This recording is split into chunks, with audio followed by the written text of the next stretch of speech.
Welcome to In Stitches with Mary.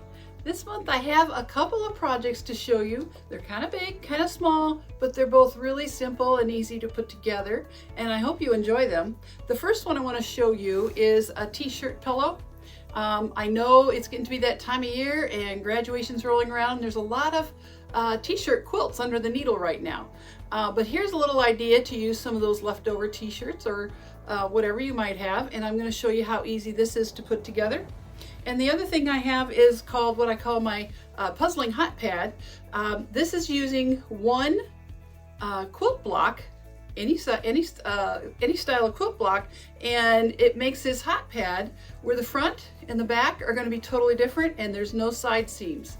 Are you puzzled? Stick around. We're going to show you how these go together. So I have this puzzling hot pad here that is just kind of a fun one to use some scraps up with, or maybe you made a quilt block that went wrong and you had to start over. You don't want to throw away that quilt block that's wrong and nobody knows it's wrong. We can turn that into a hot pad. All you need is a quilt block that's at least 10.5 to about 12.5 inches big. One quilt block, that's all you need. So I want to show you how to do some of these. This one particularly was just done with strips of fabric, 6 2.5-inch strips of fabric sewn together and cut the length that the width is. This is using a 9-patch square, using 9 4.5-inch squares stitched together. And then this last one is kind of a pinwheel, and I want to show you how this one goes together because I just think it's to me one of the cutest ones and very scrappy looking. So I want to show you how this one goes together. To make this hot pad, you're going to need 4 strips of fabric, 2.5 inches, and going about 18.5 inches across, okay? And we're going to cut, once we have those stitched together, press the seams all in one direction, and you're going to cut this in half so that we have 2. I know you think I said we only need 1 quilt block. We're going to make 1 quilt block using these 2 squares now. So we want these to be squared up. So if this is measuring 10.5 inches or 8.5 inches, you want to make sure that you cut that 8.5 inches wide. So we need 2 of those. And then you're going to cut each of those on the diagonal. Just make sure you cut in the same diagonal. And what I mean by that, here's 4 that I have done. You're going to need 4 triangles to finish this quilt block. So you will cut them on the diagonal, if you can see what I'm saying here. Now I'm going the other direction, but that's okay. You understand what I'm saying. They have to be going in the same direction when you cut that diagonal. This way and this way. Don't do one this way and one that way. You'll have a mess. Okay, so we're going to take these 4 triangles and we're going to sew them together for our quilt block. And this is probably a quilt block you have done before.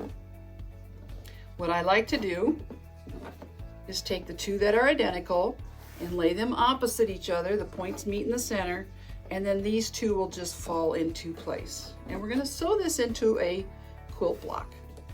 You see what I'm doing. We're going to sew these 2 sides together and press them. And then we're going to sew the 2 halves together and to make that quilt block. This is making about a 12.5-inch quilt block. When it's finished, it will look like this. And the recommendation I have for you, and I learned this the hard way, is you're going to want to finish that outside edge somehow. I took this to my serger, but you can also just run a narrow zigzag, use your edge stitch foot, and run a narrow zigzag across or around that. We don't want the seams to pull apart, and they very well could when we put this together. And remember, we've cut through those seams, and so they're not secure. They will start to pull apart. So we want to secure that all the way around. Give it a really nice good pressing, and then you're going to fold this in half. Doesn't matter which way you fold it, you're going to fold it in half and sew the 2 short sides. What comes next? So here's another example I have started, and I've got my 2 sides done. I want you to take this to the iron and press those seams open. You can just lay it on there like this and press that seam open, or finger press, and do the same on both sides. And then we're going to bring those two seams together to create a center seam. I think you're starting to see how this is going to go together.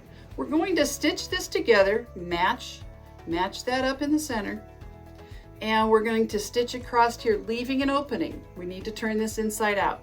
So stitch about 1 inch up from one folded edge here, leave a gap, and then start about 1 inch from our center seams here. Don't leave those center seams open. We want to stitch across those. And then finish stitching across. So you're going to have what will look like this. And we're going to try and press that open. You are going to have your opening. When you are pressing this open, leave one side flat and press one side down. You'll understand when we go to sew this together later on, it's kind of nice to have that one not pressed open. So all that's left to do then is to turn this inside out. In this case, you really don't even need to worry about trimming those corners. The way this goes, it just turns inside out so beautifully.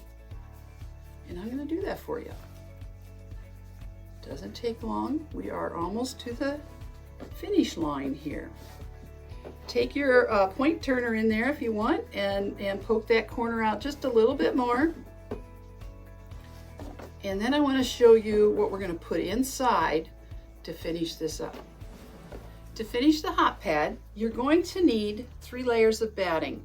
I have 2 squares of Wrap and Zap 100% cotton batting. We don't want some scrim or polyester or anything in there. And then I also have a layer of Insulbrite. And we're going to sandwich that Insulbrite in between the quilt layers. Now this size is going to depend on the finish size of your quilt block, of your hot pad. Trim this down 1/2 inch smaller than what this is. So if this is measuring 7.5 inches, trim this down to 7 inches, whatever that number might be. Before we put it inside, you want to quilt that together just from corner to corner. Let's put an X through that and secure all 3 layers together. To put it inside, I like to roll it up and think about how I'm going to unroll it once I get inside. I'm going to roll it up like this, and I'm going to slide it into that opening. Now you can see why we wanted to edge finish this shut, or edge finish those seams along that quilt block before we started. I'm going to stuff that in there, and then I'm going to hold the top and unroll it on the inside. This takes a little bit of manipulation, takes a little bit of practice. You're going to want to get your fingers in there and push the corners down into the corner of the hot pad. And you might need to, if you don't quite get it in there, you're going to want to roll it or slide it back up into the corners. That's laying pretty good. And then we're just going to quilt this real simple. Now to finish sewing this opening shut, if you would prefer, you can go ahead and slip stitch that shut. I do a little bit of a cheater method, and I edge stitch, or I'm sorry, I don't want to edge stitch. I want to stitch in the ditch on this diagonal that we have created. And then when I come across here, I'm just going to slide my needle over and just catch the folded edge there. And now I have that sealed shut, and it's quilted on both sides, and it makes a darling hot pad for your kitchen to give as a gift, just to have on hand. I think these are a lot of fun to do, and I hope you do too. If you're interested in the pattern, they are available. Directions for all 3 styles are available right here at Neil's Vacuum and Sewing Center for $5. Just give us a call. Thank you for joining me, and keep on stitching.